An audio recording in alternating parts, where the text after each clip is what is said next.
Have you ever wondered why some teams stick together through hell and high water, while others fall apart under the slightest pressure? What if I told you the secret to high-performing, loyal, and resilient teams isn't strategy, isn't compensation, and isn't talent? It's biology, yep, human biology.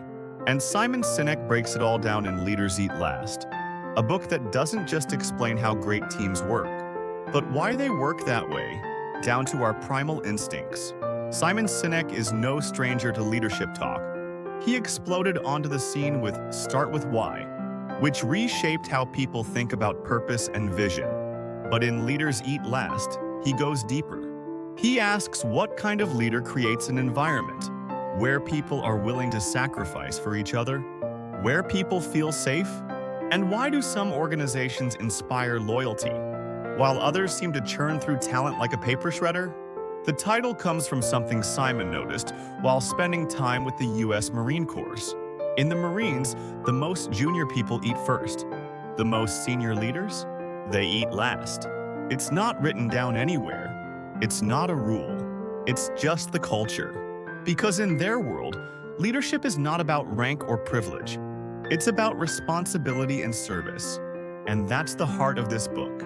Real leadership, according to Simon, isn't about being in charge. It's about taking care of those in your charge. That's the game changer. The book opens with a story that will punch you right in the gut. Captain Mike Drowley of the U.S. Air Force was flying over Afghanistan. When he heard about a platoon of Marines pinned down under enemy fire, they were running out of ammo. They needed help fast. Even though his mission that day wasn't close air support, Drowley made the call to help anyway. He flew in, low and fast, drawing enemy fire so the Marines could escape. Why did he do it? Because in their culture, no one gets left behind. Simon uses that story to drive home his core point. When people know you've got their back, they'll risk everything for you. But when people feel expendable, they'll protect themselves. That's the biological key here. Let's break it down. Our bodies run on chemicals, and Simon calls out 4 main ones that shape how we behave in groups: endorphins, dopamine, serotonin, and oxytocin. Endorphins and dopamine are the selfish ones. They drive us to achieve, to push, to get stuff done. They feel great, but they're short-term hits. Then you have serotonin and oxytocin. These are the social chemicals. They reward us for cooperation, trust, and human connection. They're what make us feel safe, loyal, and fulfilled. And here's the kicker. Leaders have the power to influence which of these chemicals dominate in their teams. If you create a culture of fear, where people are competing against each other for survival, dopamine overload, high achievement but also high anxiety. But if you build a circle of safety, Simon's phrase for a culture of trust and mutual protection, then serotonin and oxytocin kick in. People help each other. They communicate, innovate, and stay. There's a gripping story in the book about a company called NextJump. Their CEO, Charlie Kim, made a radical decision during the 2008 recession. Instead of laying people off, he introduced a program where high earners could volunteer to take unpaid time off, so others could keep their jobs, and it worked. Not only did people step up, but it bonded the company together. Productivity increased and trust skyrocketed. Why? Because the company sent a clear message. We take care of our people. That's the circle of safety in action. Contrast that with a story from a large bank. When the financial crisis hit, they laid off thousands. No warning, no empathy, and no accountability. People were just numbers on a spreadsheet. And the fallout? Massive distrust, low morale, and burnout. Simon points out that layoffs are sometimes necessary, yes, but how they're handled makes all the difference. Because people don't quit jobs, they quit leaders. Another powerful case study in the book is Barry Wehmiller, a manufacturing company led by Bob Chapman. Chapman introduced what he calls truly human leadership. That means treating employees like family, not metaphorically, literally. He once said, if you had to send your son or daughter to work for a company, wouldn't you want them treated with dignity, listened to, and protected? So that's how he leads, and the result? The company's performance soared. Turnover dropped. engagement exploded. Because people felt safe. Because leadership wasn't about command and control, it was about care and connection. Simon also dives into a shocking story from a steel mill.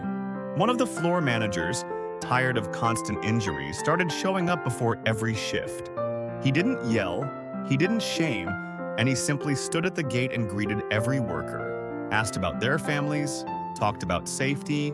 Within months, accidents plummeted.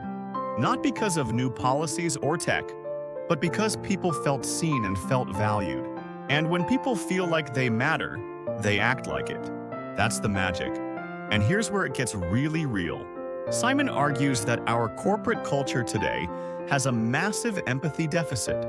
We've become so obsessed with metrics, shareholder value, and quarterly earnings that we've forgotten the human beings behind the numbers. He uses a gut-wrenching story from a warehouse. A woman miscarried at work but didn't tell anyone. She was afraid if she took time off, she'd lose her job. That's not leadership, that's failure, and failure of culture, failure of humanity. But we can change it. And Simon gives us the roadmap. First, leaders must eat last. That means serving your team, not yourself. Listening more than you talk.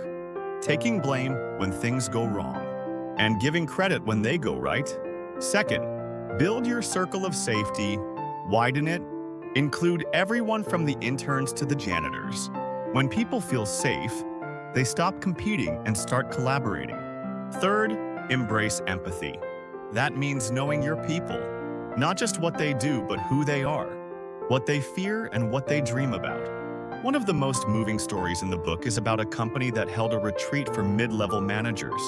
At the retreat, they were asked to share something personal.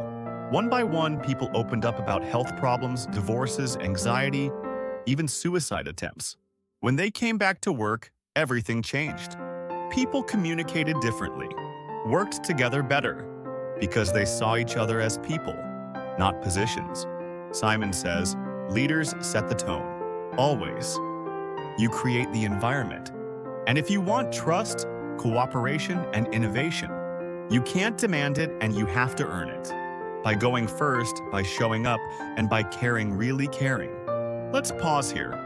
If you're a team leader, manager, entrepreneur, heck, even a parent, what kind of environment are you creating? Is it driven by fear and performance metrics? Or is it powered by trust and humanity? Drop your thoughts in the comments. I'd love to hear how you're building your circle of safety, or how you've seen it done right or horribly wrong. Here's the tough truth. Most organizations don't fail because of bad strategy. They fail because of bad culture. Because leaders focus on numbers, not people. Because fear replaces trust. But the biology is clear. We are wired to respond to care, to protect those who protect us. And the best leaders don't lead for power. They lead for purpose. Simon wraps up the book with a sobering thought. If we continue to prioritize the short term over the long term, profits over people, convenience over connection, then we are headed for burnout, breakdown, and collapse. But there's hope. Because leadership is a choice, and culture is a decision. Every single day, every single interaction, you decide, are you creating fear or fostering trust? Are you protecting your people or protecting your position? You want a high-performing team? Start by being a high-trust leader. Put your people first, and they will put you first. They will fight for you, stay for you, and bleed for you. Because when leaders eat last, everybody wins. So if this message hit you like it hit me, do 3 things right now. Subscribe for more book breakdowns that actually matter. And share this with the one person you know who needs to hear this today.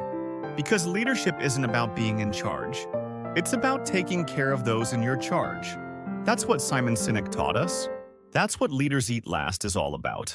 And that's how we change the world one leader at a time.